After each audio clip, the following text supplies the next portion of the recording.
tudo bem com vocês? A graça e a paz do nosso Senhor e Salvador Jesus Cristo. Quero compartilhar uma palavra com você que está no meu coração. Lá no Evangelho de João, capítulo 11, a partir do versículo 1, onde fala sobre a morte de Lázaro. Havia um homem chamado Lázaro. Ele era de Betânia, do povoado de Maria e de sua irmã Marta. E aconteceu que Lázaro ficou doente. Maria, sua irmã, era a mesma que derramara perfume sobre o Senhor e lhe enxugara os pés com os cabelos. Então as irmãs de Lázaro mandaram dizer a Jesus: Senhor, aquele a quem amas está doente. Ao ouvir isso, Jesus disse: essa doença não acabará em morte, é para a glória de Deus, para que o Filho de Deus seja glorificado por meio dela. Jesus amava Marta, a irmã dela, e Lázaro. No entanto, quando ouviu falar que Lázaro estava doente, ficou mais 2 dias aonde estava. Percebam que a Bíblia deixa bem claro que Jesus amava essa família. O amor de Jesus e o posicionamento de Jesus são coisas distintas. Jesus também deixou bem claro: esta doença não acabará em morte. Só que Lázaro morreu. Mas Jesus não estava dizendo que ele não morreria. Jesus estava dizendo que a morte não seria o capítulo final. Esta doença não acabará em morte. A morte não era o fim. Havia a ressurreição. Haveria ainda um novo capítulo que não esperavam, que Marta e Maria e todos os amigos e a família, havia ainda um novo capítulo que Jesus conhecia, que seria escrito, que elas não conheciam e não esperavam. O fim, ele sempre é determinado pela palavra de Deus. É interessante também que a Bíblia diz que Betânia ficava a cerca de 3 quilômetros de Jerusalém. Não era longe. 3 quilômetros. Jesus fica 2 dias ainda lá na cidade quando recebeu a notícia. Naquela época não existiam os transportes como hoje, então ele leva mais 2 dias para chegar lá, e quando ele chega, a Bíblia diz que Lázaro já estava no sepulcro havia 4 dias. Gente, sabe o que eu acho interessante? Jesus, ele se movimentava por propósito e não pelo senso de urgência do outro. Jesus, ele não cedia às pressões do outro. Ele se movimentava alinhado com a direção, do Pai. Com a direção do Pai. A Bíblia deixa bem claro que a família de Lázaro, Lázaro, Marta e Maria, era uma família que Jesus amava. Mas o fato de Jesus amá-los, não significou que Jesus tinha que agir no tempo deles, na expectativa deles e na urgência deles. Jesus amava as pessoas, mas ele se movimentava pelo propósito estabelecido pelo Pai sobre a vida dele, sobre a missão dele, sobre a jornada dele nesta terra.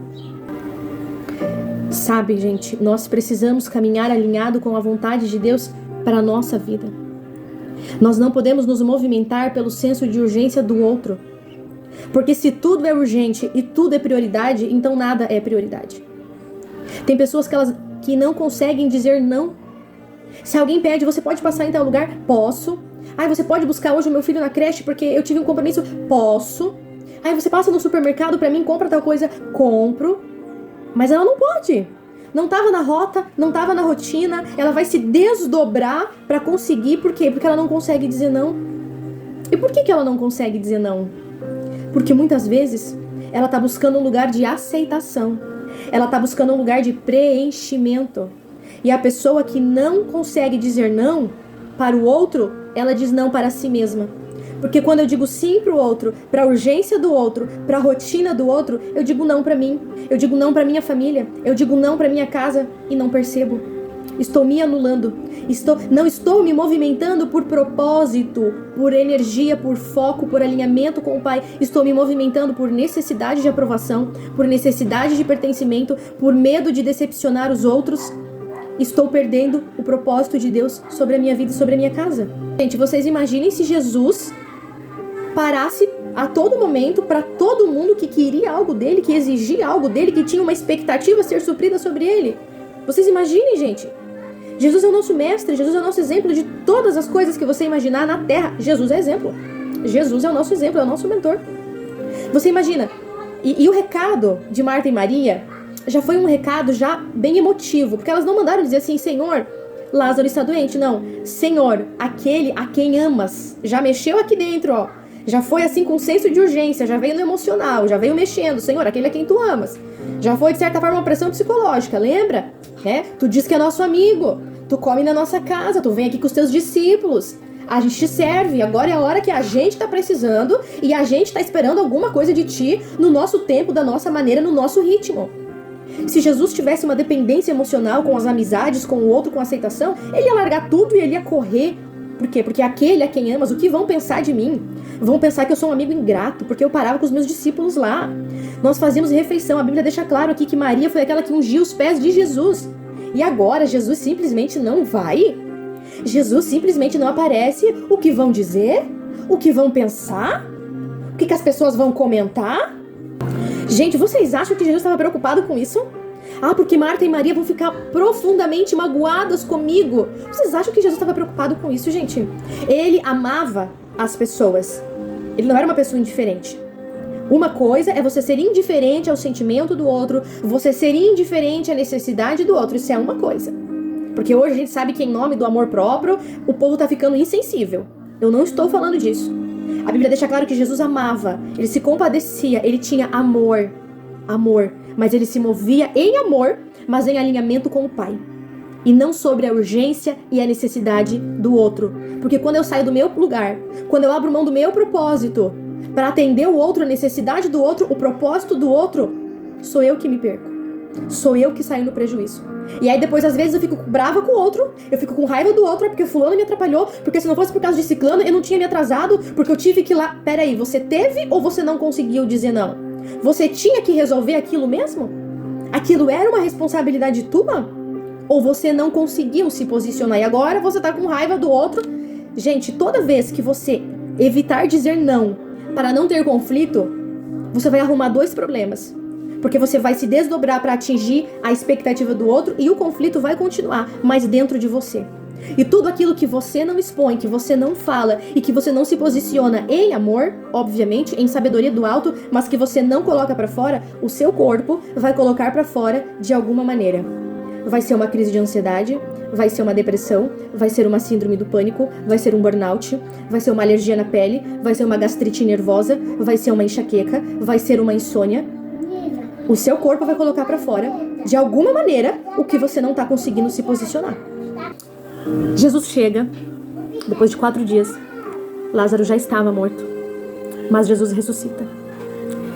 Marta e Maria, e até mesmo o próprio Lázaro, eles conheciam o Jesus que multiplicava pães, multiplicava peixes, curava enfermos, expulsava demônios, abria a visão dos cegos, mas eles provaram um novo nível de fé.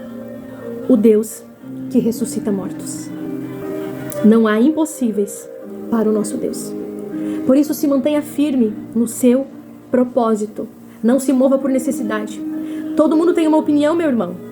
Hoje em dia, a internet, todo mundo é especialista de tudo. Com o ChatGPT, todo mundo é especialista em maternidade, criação de filhos, casamento, vida saudável, mentalidade. Todo mundo é especialista. Se a gente for seguir tudo que a gente vê, o que todo mundo fala, a gente endoida. Não quer dizer que a gente não vá buscar conhecimento, que a gente não vá ser humilde de aprender, de ouvir, mas a gente precisa abrir o coração para ouvir muitas vezes críticas construtivas de alguém que já construiu alguma coisa. Não é verdade? Mas o nosso maior exemplo é o nosso Mestre Jesus. Então, queridos e queridas, que nós possamos nos mover por propósito, não pela urgência do outro, não pela necessidade do outro. Nós amamos as pessoas, amamos os nossos amigos, a nossa família, os nossos parentes, os nossos colegas de trabalho, mas que a gente se mova somente pelo propósito estabelecido pelo Pai sobre nós. Às vezes você tem medo de se posicionar, você tem medo de dizer não, você está preso emocionalmente a pessoas, a lugares, e isso é uma distração que traz destruição e afastamento do seu propósito. Todos os dias quando você acordar, você decide: quem governa o meu dia hoje? Os meus medos? As minhas angústias? Os meus sentimentos? As críticas? O que as pessoas falam? Ou o meu propósito estará no governo? Ou eu serei dirigida pelo alinhamento e pela minha comunhão que eu tenho e que eu busco com o Pai? Nós decidimos o que nós fazemos com aquilo que Deus entregou e derramou sobre as nossas mãos. Deus, Ele não multiplica o caos, o medo, a insegurança, a desordem.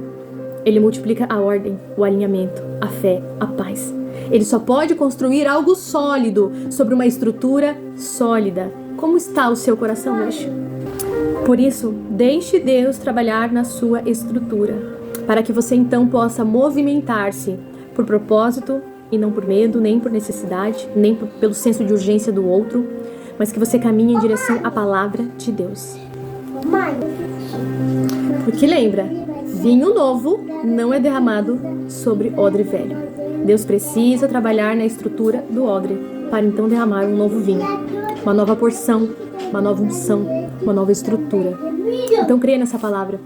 Se posicione assim como Jesus. Movimente-se pelo seu propósito, pelo alinhamento com o Pai, pela direção que o Pai está colocando sobre o seu coração.